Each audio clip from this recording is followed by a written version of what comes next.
ശ്രുതികട്ടെ ഹല്ലേലൂയ ഹല്ലേലൂയ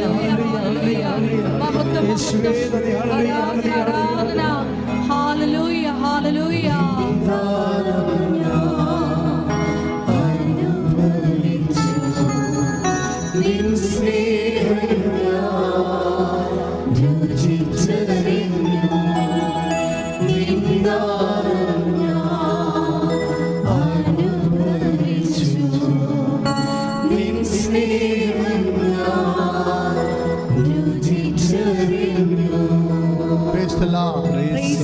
അതായത് ഈ പ്രാർത്ഥനയുടെ ഫോക്കസ് പോയിന്റ് വരേണ്ടത് അനുഗ്രഹത്തിനേക്കാളുപരി അനുഭവിക്കാനുള്ള യോഗ്യതയിലാണ്. പിടിയോ? അതെപ്പോഴും നമ്മൾ ശ്രദ്ധിക്കണം. അതായത് നമ്മൾ ദൈവത്തിനെ ആശ്രയിക്കുന്നതിൻ്റെ കാരണം, കർത്താവേ നീ തന്ന അനുഗ്രഹങ്ങൾ അനുഭവിക്കാനുള്ള യോഗ്യത ഉണ്ടാകണമേ. It's A point. ഒന്ന് നെഞ്ചത്തെ കൈവച്ച് പറഞ്ഞ് പ്രാർത്ഥിച്ച്, കർത്താവേ നീ തന്നതും തരാൻ പോകുന്നതുമായ അനുഗ്രഹങ്ങളിലെ അനുഭവിക്കാനുള്ള യോഗ്യത എനിക്കും എൻ്റെ കുടുംബത്തിനും നൽകണമേ. കർത്താവേ നീ തന്നതും തരാൻ പോകുന്നതുമായ അനുഗ്രഹങ്ങളിലെ അനുഭവിക്കാനുള്ള യോഗ്യത എനിക്കും എന്റെ കുടുംബത്തിനും നൽകണമേ. ഇതിപ്പോ മക്കളുണ്ടാകുന്ന കാര്യം തന്നെ എടുത്തു. മക്കളുണ്ടാകുന്ന കാര്യം, നിങ്ങൾ മക്കൾ വേണമെന്ന് പറഞ്ഞ് പ്രാർത്ഥിച്ചോ. ഇതിപ്പോൾ ഇന്നത്തെ സാക്ഷ്യം എന്താ?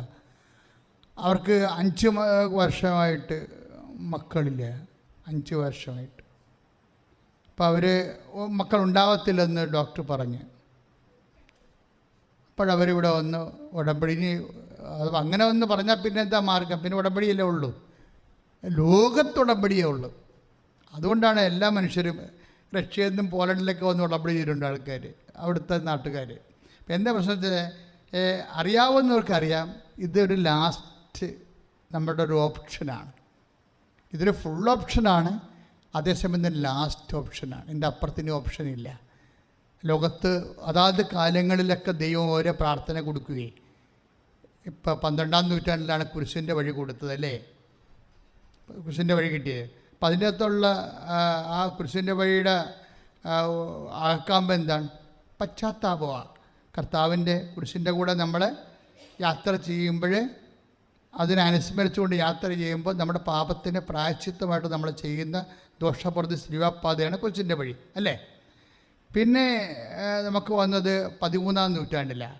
13-ാം നൂറ്റാണ്ടിലാണ് ഈ ആരാധന തുടങ്ങിയത് അല്ലേ. ആരാധന തുടങ്ങിയതിൻ്റെ എന്താണ്? ലംബാർഡ്സ്, വിസിഗോട്ട്സ്, മോർസ്, അങ്ങനെയുള്ള കൊലപാതക വർഗങ്ങൾ, ഭീകരപ്രവർത്തകന്മാർ, അത് ഇന്നും ഉണ്ടല്ലോ, ഈ കാലങ്ങളിലും ഉണ്ട്. ഇപ്പോൾ അവിടെ സിലോണിലൊക്കെ ബോംബ് വെച്ചിട്ട് ആ രാജ്യം തന്നെ ഇപ്പോൾ അസ്ഥിരപ്പെട്ടു പോയി. അപ്പം അത് ആ കാലങ്ങളിൽ ഉണ്ടായിരുന്നു. ലംബാർഡ്സും വിസിഗോട്ട്സും ഒക്കെ റോമൻ നാഗരികതയെ പൊടുന്നതിനെ മിന്നലാക്രമണം നടത്തി അച്ഛന്മാരെയും അതുപോലെ തന്നെ കോൺവെന്റിലൊക്കെ ചെന്ന് കൊള്ളടിച്ച് അച്ഛന്മാരെ സിസ്റ്റേഴ്സിനെ നാട്ടുകാരെ കൊല്ലുന്നൊരു കാലം ഉണ്ടായിരുന്നു. 13-ാം നൂറ്റാണ്ട്, ബ്ലാക്ക് ഏജ്, ഡാർക്ക് ഏജ് എന്നൊക്കെ പറയുന്ന കാലം. ആ കാലങ്ങളിൽ ലംബാർഡ്സും ആക്രമിക്കുന്ന സമയത്ത് ക്ലാരപ്പുണ്യാളത്തി ആൾത്തറയിൽ നിന്ന് കുസ്തോതി സക്രാരിയിൽ നിന്ന് കണ്ണീരോടെ വിറച്ചു തുള്ളി വന്ന് കുർബാനയെ പിടിച്ചുകൊണ്ടിങ്ങനെ നിൽക്കുന്നത് ഈ ഭീകരന്മാർ വരുമ്പോൾ. അപ്പോൾ അവർക്ക് 100,000 പട്ടാളക്കാർ നിൽക്കണ പോലെ തോന്നിയിട്ട് അവർ പേടിച്ചോടുന്ന് പോകുന്നിടത്ത് വെച്ചാണ് ആരാധന തുടങ്ങണത്. അന്ന് വരെ ആരാധന സഭയിലില്ല. അതൊരു ചരിത്രമാണ്. 13-ാം നൂറ്റാണ്ടിൻ്റെ അവസാനത്തെ ഗ്രിഗറി മാർപ്പാപ്പ ആരാധന യൂറോപ്പ് മുഴുവൻ ഇങ്ങനെ ഈശോ ആരാധിക്കപ്പെടേണ്ട ആളാണെന്നും, ആരാധന ഒരു മനുഷ്യനെ പ്രൊട്ടക്റ്റ് ചെയ്യും, ഒരു വംശത്തെ പ്രൊട്ടക്റ്റ് ചെയ്യും എന്ന് ലോകത്തിന് മനസ്സിലാക്കി കൊടുത്തൊരു കാലമാണത്. അപ്പോൾ അങ്ങനെ ഒരു കാലഘട്ടത്തിൽ ആരാധന നടക്കുമ്പോൾ ഈ ആരാധനയ്ക്കൊരു പാട്ട് വേണം എന്ന് ഗ്രിഗറി മാർപ്പാപ്പ പറയണത്. ഈ ആരാധനയുടെ ഒരു അപ്പോസ്റ്റലുണ്ടായിരുന്നു, തോമസ് അക്വിനാസ്, വിശുദ്ധ തോമസ് അക്വിനാസ്. വിശുദ്ധ തോമസ് അക്വീനാസ് ഫാദറാണ് പറഞ്ഞ് ഒരു പാട്ട് താൻ പറഞ്ഞ്, നിങ്ങളല്ലേ ദിവ്യകാരുണ്യത്തിൻ്റെ പ്രസിദ്ധനായ ഭക്തൻ. അപ്പോൾ അദ്ദേഹം പ്രാർത്ഥിച്ചുകൊണ്ട് എഴുതിയ പാട്ടാണ് ഇത് മോക്ഷകവാടം തുറക്കും ഋഷാകരാമോസ്തിയെ, ശത്രുവിൻ്റെ അണികൾ തകർക്കാൻ ശക്തിയും കൃപയും നൽകണമേ. അതായത് അന്ന് അതാണ് സംഭവിച്ചത്. നമുക്കൊരു ശത്രു ഉണ്ട്, എവിടെയും ആയിക്കൊള്ളട്ടെ, ചിലപ്പോൾ ഓഫീസിലാകാം, ചിലപ്പോൾ നിൻ്റെ പ്രൊമോഷൻ ബ്ലോക്ക് ചെയ്യാൻ വേണ്ടി ബോധപൂർവ്വം ശ്രമിക്കുന്ന ആളാകാം. അതിന് പരിഹാരം ആരാധനയാണ്. കാര്യം സഭ കടന്നു വന്ന വഴികളുണ്ട്. സഭ കടന്നു വന്നത് മുഴുവനും ഇങ്ങനെ ഏതെങ്കിലും രീതിയിൽ എവിടെയെങ്കിലും ഇരുന്ന് മെത്രാനച്ചന്മാർ പ്രാർത്ഥിച്ച് കൂടി ബുദ്ധിപരമായിട്ട് അല്ലെങ്കിൽ അനുഭവം കൊണ്ട് അവർ തീരുമാനം എടുത്ത് വളർന്നു വന്ന സഭയല്ല ശരിക്കും. തെറ്റുകളുണ്ടാകുമ്പോൾ തിരുത്താനാണ് സിനഡുകൾ കൂടിക്കൊണ്ടിരുന്നത്. ജെറുസലേം സുനകദോസ് മുതൽ അങ്ങനെയാണ്. പക്ഷേ ദൈവം പ്രവർത്തിച്ചത് മുഴുവനും ഇതുപോലെയുള്ള ചെറിയ മനുഷ്യരിലൂടെയാണ്. ചെറിയ മനുഷ്യരെ ഒരു വിഷയം വരുമ്പോൾ ദൈവം അവരെ തോണ്ടും. ഇങ്ങനെ ചെയ്താൽ മതി. ക്ലാര പുണ്യാളത്തോട് പറഞ്ഞു, ക്ലാര നീ ഇത് എന്നെയും കുടിച്ചോട്, എന്തിന് അങ്കണത്തിൽ പോയി നിൽക്ക്, ബാക്കി എന്ത് വരണമെന്ന് നമുക്ക് അവിടെ വെച്ച് ചെയ്യാം എന്ന് പറഞ്ഞു. ഞാൻ നിങ്ങളുടെ കൂടെ ഉണ്ടാകുമെന്നല്ല ഈശോ പറഞ്ഞത്. അതിങ്ങനെ സക്രാരി പൂട്ടി ഇരിക്കാനല്ലല്ലോ, നമ്മളെ സംരക്ഷിക്കാൻ വേണ്ടി തന്നെയാണ്. അതുകൊണ്ടാണ് നമ്മളിവിടെ വന്നിട്ട് ഈ ആരാധന നടത്തുന്നത്.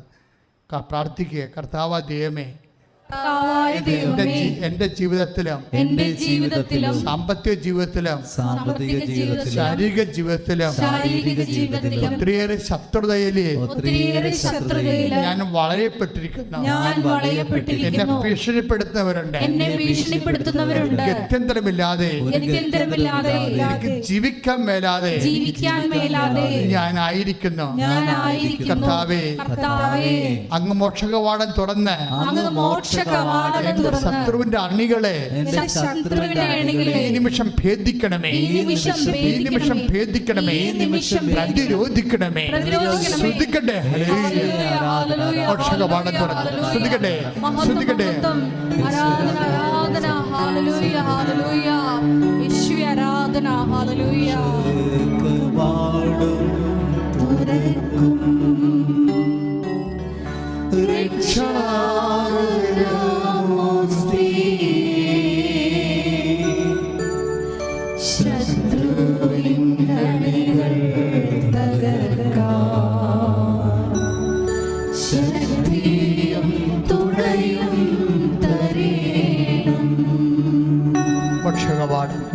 പരിശുദ്ധ പരമദിവ്യകാരുണ്യത്തിന് പരിശുദ്ധ പരമദിവ്യകാരുണ്യത്തിന് പരിശുദ്ധ പരമദിവ്യകാരുണ്യത്തിന് ഒരുമിച്ച് പാടുക, സ്വരത്തിൽ പാടുക. മോക്ഷകവാടം തുറക്കും.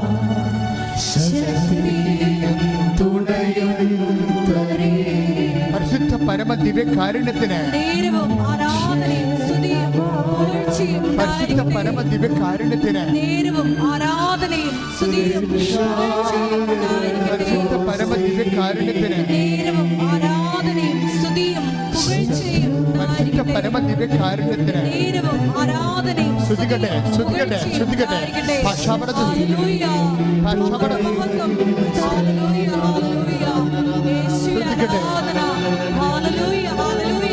ഞങ്ങളുടെ ശത്രുവിന്റെ അണികള് ദിവ്യകാരുണ്യ ശക്തിയാൽ തകർക്കപ്പെടുവാൻ തന്നെയായിരിക്കണമേ. ഹല്ലേലൂയ, ഹല്ലേലൂയ, മഹത്വം, മഹത്വം, ആരാധന, ആരാധന. Hallelujah, hallelujah. ഭാഷാപടത്തോടെ യേശുവേ, യേശുവേ. ഹല്ലേലൂയ, ഹല്ലേലൂയ, ആരാധന, ആരാധന. ഹല്ലേലൂയ, ഹല്ലേലൂയ, ഹല്ലേലൂയ, ഹല്ലേലൂയ, ഹല്ലേലൂയ, യേശുവേ, യേശുവേ.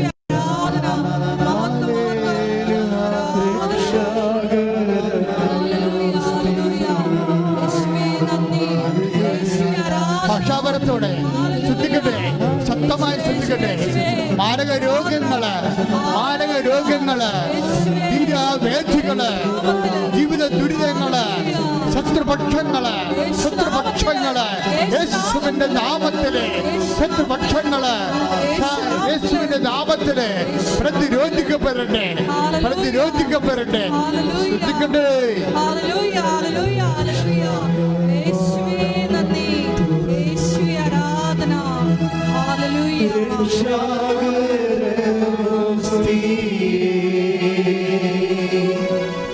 ശത്രുവിൻ കണികൾ തകർക്കാം,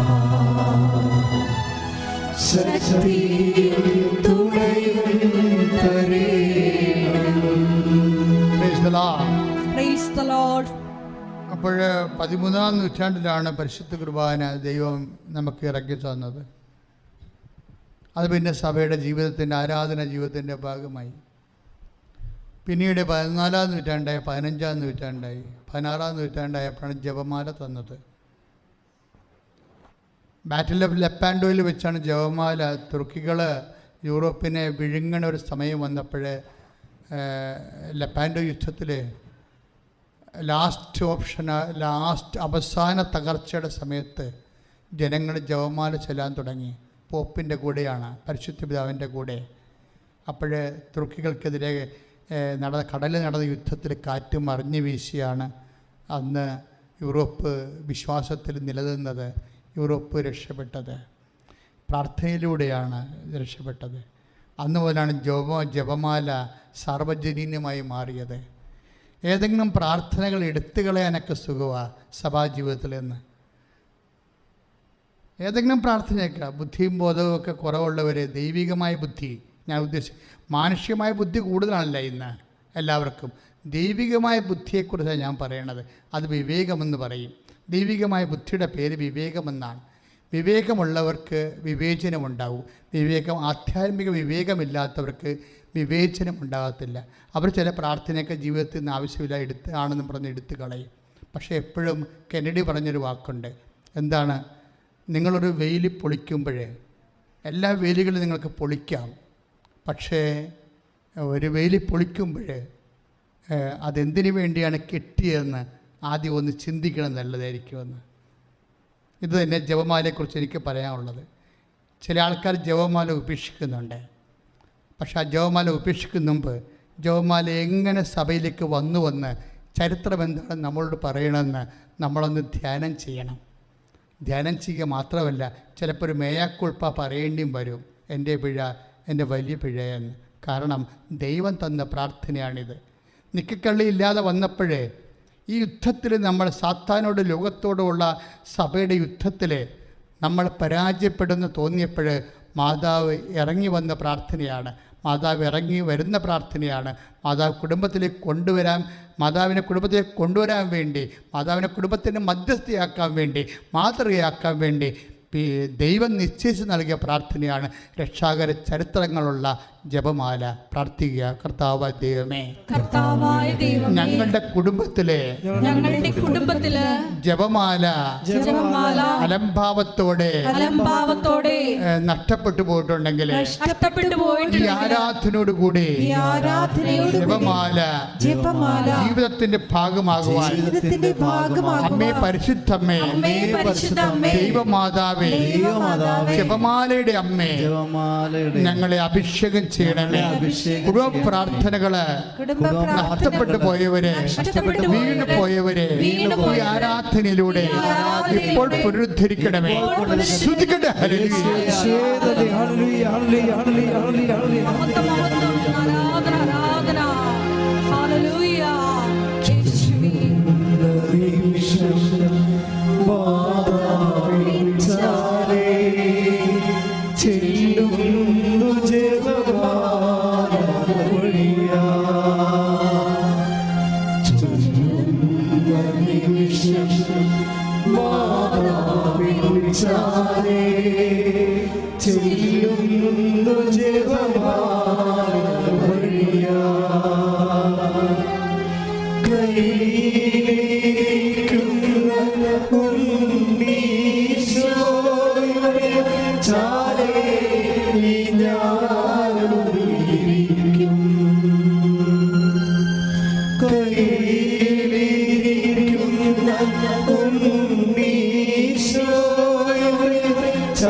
Thank you. എന്നുടെ അമ്മ എനിക്കും ഈശോയ്ക്കും ഒരേ അമ്മ. എന്തും നല്ലമ്മ, എന്തു നല്ലമ്മ എന്നുടെ അമ്മ എനിക്കും ഈശോയ്ക്കും ഒരേ അമ്മ. ചെല്ലുന്ന നിമിഷം ചൊല്ലുന്ന നിമിഷം മാതാവിൻ ചാരേ ചെല്ലുന്നു ജപമാല Praise the Lord. Praise the Lord. അപ്പോൾ നമ്മൾ 16-ാം നൂറ്റാണ്ടിലാണ് ജപമാലയ്ക്ക് വന്നത്. ഇതും ദൈവം തന്നതാണ്. പ്രത്യേകമായൊരു കാലത്ത് ഒരു വിശ്വാസി ഒരു പ്രതിസന്ധി അനുഭവിക്കുന്ന കാലത്ത് നൽകിയതാണ് ഈ പ്രാർത്ഥന. പിന്നീട് വന്നപ്പോൾ ഈ കാലങ്ങളിൽ തന്നെയാണ് 40 മണി ആരാധന ആരംഭിച്ചത്. അത് ഒരു 16, 17, 18 കാലങ്ങളിലാണ്, 18-ാം നൂറ്റാണ്ടിലാണ് നമ്മുടെ ഈ രാത്രി ആരാധന പോലെയുള്ള 40 മണി ആരാധന ആരംഭിച്ചത്. ഇറ്റലി ആരംഭിച്ചതാണ് 40 മണി ആരാധന 18-ാം നൂറ്റാണ്ടിലെ.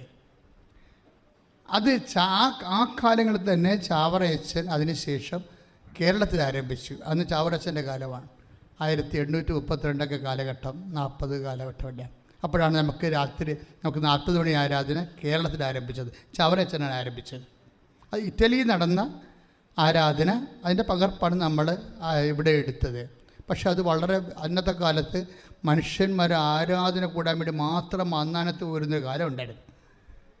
കാര്യം അതൊരു വലിയ വിശ്വാസ മുന്നേറ്റത്തിൻ്റെ കാലമായിരുന്നു. പക്ഷെ ആരാധന ഈ 40 മണി ആരാധനയാണ് 18-ാം നൂറ്റാണ്ടിലെ കോൺട്രിബ്യൂഷൻ, സഭയിൽ വന്ന പ്രാർത്ഥന എന്ന് പറയുന്നത്. അതിനുശേഷം 19 20 ഈ കാലങ്ങളിലെല്ലാം 20 ആയപ്പോഴാണ് 1967 കരിസ്മാറ്റിക് പ്രസ്ഥാനം ഉണ്ടായത്. അതിൻ്റെ കാത്തലിക് വേർഷൻ ഉണ്ടായത് ഒരു 70-ലാണ്, 1970-ലാണ് കാത്തലിക് വേർഷൻ ഉണ്ടായത്. നമ്മളിന്ന് കാണുന്ന പോട്ടപ്പോലുള്ള കൺവെൻഷൻസ് എല്ലാം കരിസ്മാറ്റിക് നവീകരണത്തിൻ്റെ കാത്തലിക് വേർഷൻസാണ്. ഇന്ന് ധ്യാനകേന്ദ്രങ്ങളെല്ലാം, എല്ലാ ധ്യാനകേന്ദ്രങ്ങളും അതൊരു മുന്നേറ്റമാണ്. അത് 1967 മുതലുള്ള നവീകരണത്തിൻ്റെ ഭാഗമായിട്ട് വന്ന പുതിയ പ്രാർത്ഥനാ രീതിയാണ്. അത് അപ്പോസ്തലിക പാരമ്പര്യമുള്ള പ്രാർത്ഥനാ രീതിയാണ്. അപ്പോൾ ഇങ്ങനെ ഓരോ കാലഘട്ടങ്ങളിലെ വന്ന് ഇന്ന് എന്താ ഞാൻ ഇത്രയും ചരിത്രം പറയാൻ കാരണമെന്ന്, ചരിത്രം ഞാൻ ചിന്തിച്ച് പറഞ്ഞതല്ല, ആലോചിച്ച് പറഞ്ഞതല്ല, പറഞ്ഞപ്പോഴിങ്ങനെ പറഞ്ഞു പോയതാണ്.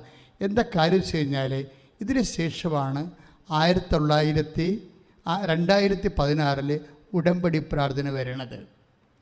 എന്താ കാര്യം വെച്ചാൽ ഇതൊരു പുതിയ പ്രാർത്ഥനയാണ്. ഈ പുതിയ പ്രാർത്ഥന ജപമാല ഫ്ലാഷ് ചെയ്തതിനേക്കാളും പെട്ടെന്നാണ് ഇത് ഫ്ലാഷ് ചെയ്തത്. ഇത് മലയാള ലോകത്തിലുണ്ടായ മാതാവ് തന്ന ഒരു പ്രാർത്ഥനയാണെങ്കിലും ഇത് ഇപ്പം തന്നെ ലക്ഷക്കണക്കിന് മനുഷ്യരാണ് സെറ്റ് ചെയ്ത്. കഴിഞ്ഞ ദിവസം ഇവിടെ ഒരു സാക്ഷ്യം ഉണ്ടായി, 19 കൊല്ലമായിട്ട് കുടുംബ പ്രാർത്ഥന ഇല്ലായിരുന്നെന്ന്. പക്ഷേ ഉടമ്പടി എടുത്തോടുകൂടി മാതാവ് ഞങ്ങളുടെ വീട്ടിൽ തന്നത് കുടുംബ പ്രാർത്ഥനയെ തന്നത്. കാര്യം ഞാൻ ഇസ്രയേലിലാണ്, ഞങ്ങൾ 3 സ്ഥലങ്ങളിലാണ്, പിന്നെ കുടുംബമില്ലാതെ എങ്ങനെ പ്രാർത്ഥന. പക്ഷേ ജപമാല എടുത്തോടുകൂടി എൻ്റെ ഭർത്താവ് വീഡിയോ കോൾ എന്നെ വിളിച്ചു. അപ്പം അവർ അപ്പനും മകനും ജപമാല തുടങ്ങുമ്പോൾ, കുടുംബപ്രാർത്ഥന തുടങ്ങുമ്പോൾ എന്നെ വീഡിയോ കോളിൽ വിളിക്കും. ഞങ്ങൾ 3 പേരും കൂടി വീഡിയോ കോളിൽ ജപമാല ചൊല്ലി.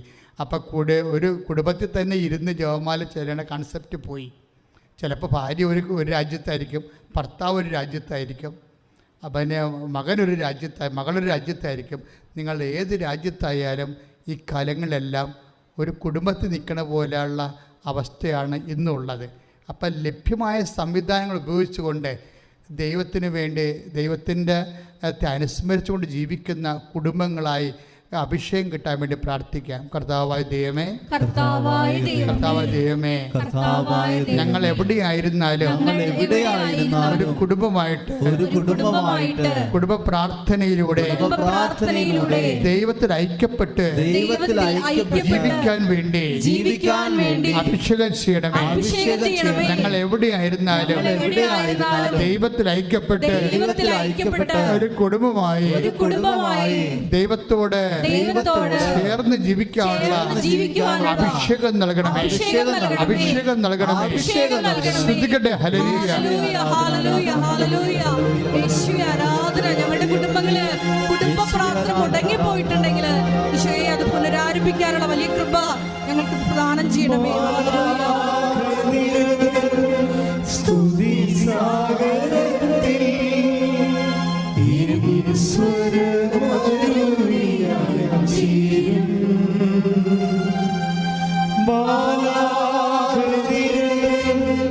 സ്തുതി സാഗരത്തിൽ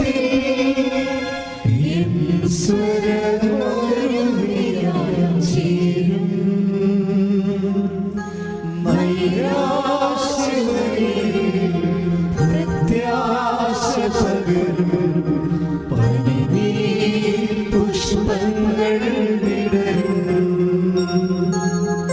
നൈരാശ്യമണിയിൽ പ്രത്യാശ പകരും പനിനീർ പുഷ്പങ്ങൾ വിടരും. എന്തു നല്ലമ്മ, എന്തു നല്ലമ്മ, എന്നുടെ അമ്മ, എനിക്കും ഈശോയ്ക്കും ഒരേ അമ്മ.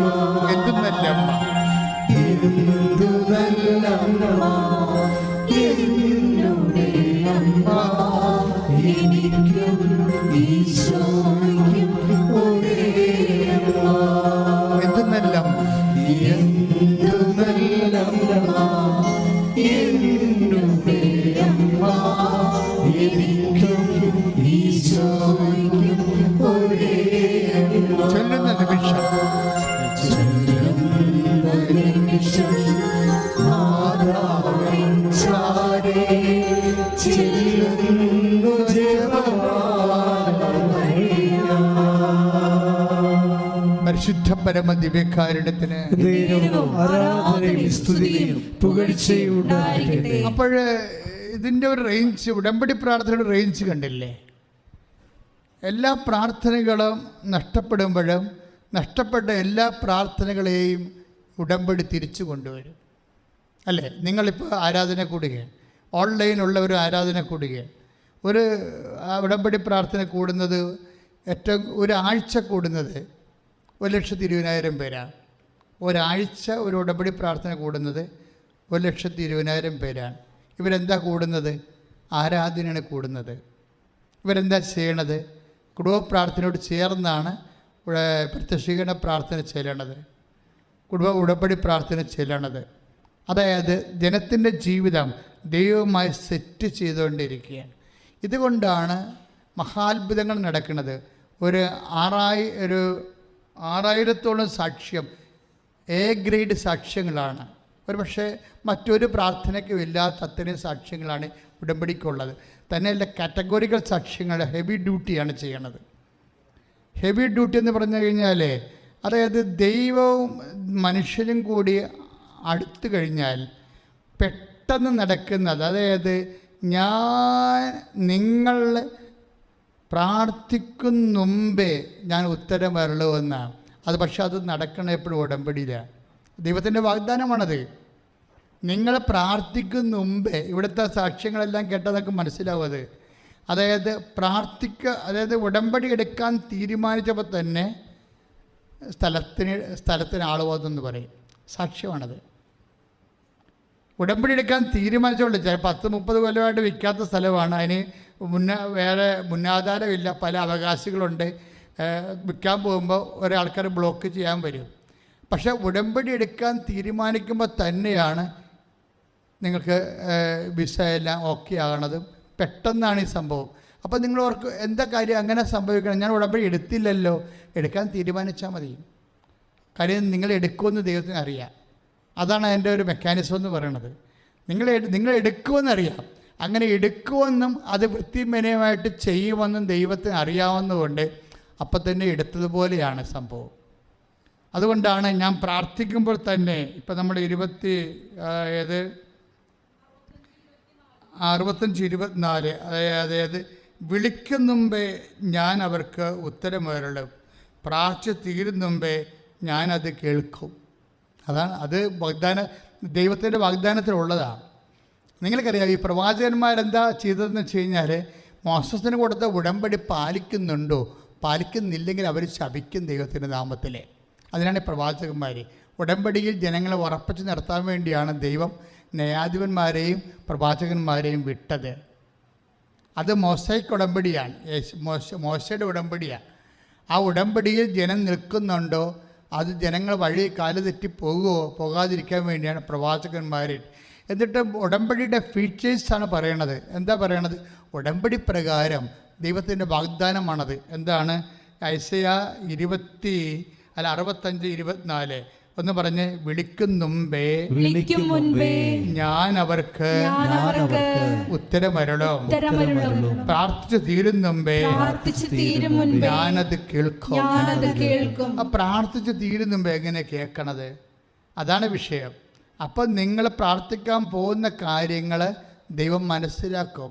ഇന്ന കാര്യമാണ് പ്രാർത്ഥിക്കാൻ പോകുന്നത്. അപ്പോൾ പ്രാർത്ഥനയേക്കാൾ സ്പീഡാണ് അതിൻ്റെ ഉത്തരം. പ്രാർത്ഥനയേക്കാൾ ഉത്തരം സ്പീഡാകണത് ഉടമ്പടിയുടെ വാഗ്ദാന ഭാഗമാണ്. അതുകൊണ്ടാണ് ഉടമ്പടി കൃത്യമായിട്ട് പാലിക്കുമ്പോൾ നിങ്ങൾ ഈ ഒരിക്കലും നിങ്ങൾ നടക്കത്തില്ലെന്ന് പറഞ്ഞ കാര്യങ്ങൾ നടക്കണത്. ഇപ്പോൾ കെസിയുടെ സാക്ഷ്യത്തിൽ എന്താ വന്നിരിക്കുന്നത്? അമ്മ പറഞ്ഞത് ശരിയാ. അമ്മയെ ഈ കെസിയുടെ ഫോട്ടോ കാണിക്കുമ്പോഴേ അതൊരു വിശ്വാസത്തിൽ കാണിക്കുന്നതാണ്. എന്താ പറയണത്? ഇവൾക്ക് കുഴപ്പമില്ലെന്ന് അമ്മ നിശ്ചയിച്ചു. കുഴപ്പമുണ്ടേ. ലിംഫോമയുടെ ലോകത്തിലെ 2ാമത്തെ ഡോക്ടറാണ് അവളെ ചികിത്സിക്കുന്നത്. അയാൾ എത്ര സ്കാൻ ചെയ്തിട്ടും ടെസ്റ്റ് ചെയ്തിട്ടുമാണ് കുഴപ്പമുണ്ടെന്ന് പറയണത്. പക്ഷെ ദൈവം കുഴപ്പമില്ലെന്ന് പറഞ്ഞാൽ നിനക്ക് കുഴപ്പമില്ല. അനുഗ്രഹത്തിൻ്റെ കൂടെ ഒരു കാര്യം കൂടി ഉണ്ട്. എന്താ ഉള്ളത്? അനുഗ്രഹം ഒരു പ്രാർത്ഥനയ്ക്ക് നമുക്ക് കടന്ന് റിപ്ലൈ ഇല്ലേ? ശ്രദ്ധിക്കുക, അച്ഛൻ പറയുന്നത് വളരെ സീരിയസ് വിഷയമാണ്. നമ്മൾ ഈ വോക്കൽ പ്രെയർ ഓർ നമ്മൾ ഡൂയിങ് പ്രെയർ ആയാലും ശരി, ഉടമ്പടി ഒരു ഡൂയിങ് പ്രെയറാണ്, ഇങ്ങനെ റിസൈറ്റിംഗ് പ്രെയർ അല്ലത്. ബേസിക്കായിട്ട് ഉടമ്പടി ഡൂയിങ് പ്രെയർ, ചെയ്യണ പ്രാർത്ഥനയാണ്. ചെയ്യണ പ്രാർത്ഥനയുടെ എല്ലാം മരിയൻ ആണ് തുടങ്ങി വെച്ചത്. അതിനുശേഷമാണ് ഈശോ പുതിയ ഉടമ്പടി ചെയ്തപ്പോഴും ഇതെൻ്റെ ഓർമ്മയ്ക്കായി ചെയ്യാൻ പറഞ്ഞത് അല്ലേ? അത് ഡൂയിങ് പ്രെയറാണ്.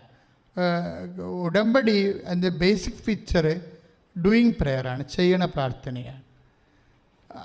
എബ്രാഹത്തിന് കൊടുത്ത പ്രാർത്ഥന ഓക്കൽ വാചികമായ ഉടമ്പടിയാണ്, ഓറലായിട്ടുള്ള കവനൻ്റാണ്. മോസസിന് കൊടുത്തത് റിട്ടൺ കവനൻ്റാണ്. യേശു സ്ഥാപിച്ചത് ചെയ്യണ ഉടമ്പടിയാണ്. ഇതെൻ്റെ ഓർമ്മയ്ക്കായി ചെയ്യുവേൻ. അപ്പോൾ വാക്കാലായാലും ശരി, എഴുത്തായാലും ശരി, ചെയ്ത്തായാലും ശരി, ദൈവം ഉടമ്പടിയുമായിട്ടാണ് പ്രൊസീഡ് ചെയ്യണത്. അതുകൊണ്ടാണ് ഉടമ്പടി എല്ലാ പ്രാർത്ഥനകളുടെയും ഒരു മാതാവാണ്. എന്താ മറിയം ഉടമ്പടിയുടെ മാതാവാണെന്ന് പറയാൻ കാര്യം? പുതിയ നിയമം സ്റ്റാർട്ട് ചെയ്യണത് മാതാവിൻ്റെ ഉടമ്പടിയോട് കൂടിയാണ്. നമ്മളതിൻ്റെ ഒരു ഷെയർ ഹോൾഡേഴ്സാണല്ലേ. മരിയൻ ഉടമ്പടി പുതിയ നിയമം സ്റ്റാർട്ട് ചെയ്യണത് മാതാവ് ദൈവത്തോട് ചെയ്ത ഉടമ്പടിയോട് കൂടിയാണ്. ദൈവം കൊടുത്ത വാഗ്ദാനവും മാതാവ് വാഗ്ദാനത്തിന് പകരം തിരിച്ചു കൊടുത്തിട്ടുള്ള നിബന്ധനകൾ അക്സെപ്റ്റ് ചെയ്യാവുന്നുള്ള മാതാവിൻ്റെ കൺകറൻസ്, അതാണ് ഉടമ്പടിയുടെ കാമ്പെന്ന് പറയുന്നത്. അതിൻ്റെ അകത്ത് പ്രോമിസ് ഉണ്ട്, കൺകറൻസ് ഉണ്ട്. അപ്പോൾ ഉടമ്പടിക്ക് 2 ഘടകങ്ങളുണ്ടാവും എപ്പോഴും. നിങ്ങൾ ശ്രദ്ധിക്കണം. നിങ്ങൾ ഉടമ്പടി ചെയ്തവരും ചെയ്യാൻ പോണവരുമാണ്. ഉടമ്പടി നിങ്ങൾ ശ്രദ്ധിക്കേണ്ടത് ഉടമ്പടിയുടെ ഘടകങ്ങൾ എന്തൊക്കെയാണ്? ഒന്ന് പ്രോമിസാണ്, ദൈവത്തിൻ്റെ വാഗ്ദാനങ്ങൾ. എബ്രാഹത്തിന് വാഗ്ദാനം കൊടുത്തു, മോസസിന് വാഗ്ദാനം കൊടുത്തു. ഈശോയും നമുക്ക് പുതിയ നിയമത്തിലെ കുർബാന സ്ഥാപിച്ചപ്പോൾ, വലിയ ഉടമ്പടി സ്ഥാപിച്ചപ്പോൾ വാഗ്ദാനമാണ് നൽകിയത്. പക്ഷേ ഈശോയുടെ വാഗ്ദാനം എന്താണ്? പിതാക്കന്മാരെ മരുഭൂമിച്ച് മഞ്ഞ ഭക്ഷിച്ചു, അവർ മരിച്ചു. അതുപോലല്ല ഈ അപ്പം ഭക്ഷിക്കുന്നവൻ നിത്യം ജീവിക്കും. എൻ്റെ പ്രിയപ്പെട്ടവരെ, നമ്മൾ ഇപ്പോഴ് കർത്താവിൽ ധ്യാനിച്ചുകൊണ്ടിരിക്കുന്നത്, അതായത് നമ്മൾക്ക് ദൈവം നൽകുന്ന, നമ്മുടെ പ്രാർത്ഥനയ്ക്ക് ഉത്തരമായി ദൈവം നൽകുന്ന ആനുകൂല്യങ്ങൾക്ക്. May be physical favours, that is blessings. Blessing എന്നാണ് നമുക്ക് ദൈവം തരുന്നത് അല്ലേ? ഈ ബ്ലെസ്സിങ്സിന് ബേസിക്കായിട്ട് ബ്ലെസ്സിങ്സ് എന്താ? ഫിസിക്കൽ ഫേവേഴ്സാണത്. പക്ഷേ ഇറ്റേണൽ ഫേവേഴ്സും ഉണ്ട് അതിൻ്റെ കൂടെ. ഈ കുർബാനയുടെയൊക്കെ ഫേവർ എന്ന് പറയണത് എന്താണ്? പിതാക്കന്മാർ മരുഭൂമി വെച്ച് മന്ന ഭക്ഷിച്ചു, അവർ മരിച്ചു. അതുപോലെ ഈ അപ്പം ഭക്ഷിക്കുന്ന നിത്യം ജീവിക്കും. ലോകത്തിൻ്റെ ജീവന് വേണ്ടി ഞാൻ നൽകുന്ന അപ്പം എൻ്റെ ശരീരം തന്നെയാണ്. എൻ്റെ ശരീരം ഭക്ഷിക്കുന്ന എന്നിലും ഞാൻ അവനിലും വസിക്കുന്നു. സജീവനായ പിതാവാണ് എന്നെ അയച്ചത്. അതുപോലെ എന്നെ ഭക്ഷിക്കുന്ന ഞാൻ മൂലം ജീവിക്കും. പരിശുദ്ധ കുർബാന സ്ഥാപിച്ചതിൻ്റെ ഉദ്ദേശം എന്താണ്? നിത്യം ജീവിക്കാൻ വേണ്ടി. എന്നെ ഭക്ഷിക്കുന്ന ഞാൻ മൂലം, ഒന്ന് പറഞ്ഞേ, എന്നെ ഭക്ഷിക്കുന്നവൻ ഞാൻ മൂലം ജീവിക്കും. അപ്പം നിത്യമായി ജീവിക്കാൻ വേണ്ടിയാണ് പരിശുദ്ധ കുർബാന സ്ഥാപിക്കപ്പെട്ടിരിക്കുന്നത്. മനസ്സിലായല്ലോ? അത് ഉടമ്പടി ചെയ്യുന്നതിലൂടെയാണ്, അല്ലാതെ ഓൺലൈനിൽ കുർബാന പടം കാണുന്നതിലൂടെയല്ല. ഞങ്ങൾ പടമെല്ലാം അവസാനിപ്പിച്ചു. കോവിഡിൻ്റെ ഒരു പ്രത്യേക സാഹചര്യത്തിൽ പള്ളി പൂട്ടിപ്പോയപ്പോഴാണ് ഓൺലൈനിൽ കുർബാന വെച്ചത്. ഇപ്പം ഞങ്ങളത് അവസാനിപ്പിക്കുക. എന്താ കാര്യം? കിടപ്പ് രോഗികളെ ഉദ്ദേശിക്കുന്നുള്ളൂ. അതിൻ്റെ അകത്ത് നിങ്ങളാരെയും ഉദ്ദേശിക്കണമെന്നില്ല. ആരോഗ്യമായിട്ട് 2 കാല് നിറച്ച് പള്ളിയിൽ പോകാൻ കഴിയുന്നവരെ, കർത്താവിൻ്റെ കുർബാന ബലിപീഠത്തിൽ എത്തിച്ചേരാൻ പറ്റുന്നവരെ ആരെയും ഓൺലൈനിൽ പ്രതീക്ഷിക്കുന്നില്ല. കിടന്നുപോയ ആൾക്കാരില്ലേ, അവർ ജീവിതകാലം മുഴുവനും കർത്താവിൻ്റെ എന്ന് പറഞ്ഞ് ജീവിച്ച ആൾക്കാരുണ്ട്. കർത്താവേ എന്നും പറഞ്ഞ് ജീവിച്ചവരുണ്ട്. ജീവിച്ചിരിക്കണമെങ്കിൽ എനിക്ക് കർത്താവിൻ്റെ അടുത്ത് പോകണം, കുർബാന അർപ്പിക്കണമെന്ന് പറഞ്ഞ് ജീവിച്ച ആൾക്കാരുണ്ട്. അവരിന്ന് കിടപ്പ് രോഗികളാണ്. ആ കർത്താവിൻ്റെ അടുത്തേക്ക് പോകാനുള്ള കാലമാകുമ്പോൾ കർത്താവിനെ കാണാൻ വേണ്ടിയാണ് TV കുർബാന വെച്ചിരിക്കുന്നത്, അല്ലാതെ ആരോഗ്യന്മാർക്കല്ല. രോഗികൾക്കാണ് TV കുർബാന കൊണ്ട് ആവശ്യം. അപ്പം നിങ്ങൾ TV കുർബാനയുടെ ഓൺലൈൻ കുർബാനയുടെ കാലം കഴിഞ്ഞു. നിങ്ങൾ കർത്താവിൻ്റെ ആലയത്തിൽ പോയി തന്നെ അവൻ്റെ ഓർമ്മയ്ക്കായി കാണുവിനെന്നാണ് ഈശോ പറഞ്ഞത്. ഇതെൻ്റെ ഓർമ്മയ്ക്കായി കാണുവിൻ എന്ന് പറഞ്ഞ ഈശോ ഇല്ല. ഇതെൻ്റെ ഓർമ്മയ്ക്കായി ചെയ്യുവിൻ. ചെയ്യണമെങ്കിൽ അഭിഷിക്തം വേണം, ദേവാലയം വേണം, ബലിപീഠം വേണം, സഭയുടെ കൂട്ടായ്മ വേണം. അപ്പോൾ എല്ലാ പരിപാടികളും ക്യാൻസൽ ചെയ്തിരിക്കുകയാണ്. എന്താണ്? ഓൺലൈനായിട്ടുള്ള കുർബാനയോട് ബന്ധപ്പെട്ട എല്ലാ വിഷയവും അവസാനിപ്പിച്ചിരിക്കുകയാണ്. എല്ലാ വിശ്വാസികളും, ഇത് കേൾക്കുന്ന എല്ലാവരും ഇനി കുർബാന ദേവാലയത്തിൽ പോയി കൂടണം, മുടങ്ങരുത്. അത് കർത്താവുമായിട്ടുള്ള ആത്മബന്ധം നമ്മൾ പുതുക്കുകയാണ്. എന്താ കാര്യം? നിത്യമായി അവൻ്റെ കൂടെ ജീവിക്കാനുള്ളവരാണ്. നമ്മളിൽ പരിശുദ്ധാത്മ പറഞ്ഞത് എന്താണ്? പുതിയ നിയമത്തിലെ ഉടമ്പടിയുടെ അമ്മയെന്ന് പറയുന്നത് പരിശുദ്ധ അമ്മയാണ്, ഉടമ്പടിയുടെ മാതാവ്. എന്താ കാര്യം? ഈശോയെപ്പോലും നമുക്ക് കിട്ടുന്നത് അമ്മ ഉടമ്പടി ചെയ്തിട്ടാണ്. You got the point. ഈ ലോകത്ത് ഒരു മനുഷ്യന് കിട്ടാവുന്ന ഏറ്റവും വലിയ ദാനം എന്താണ്? Jesus Christ. കൈയിടിച്ച് കർത്താൻ ദൈവത്തോട്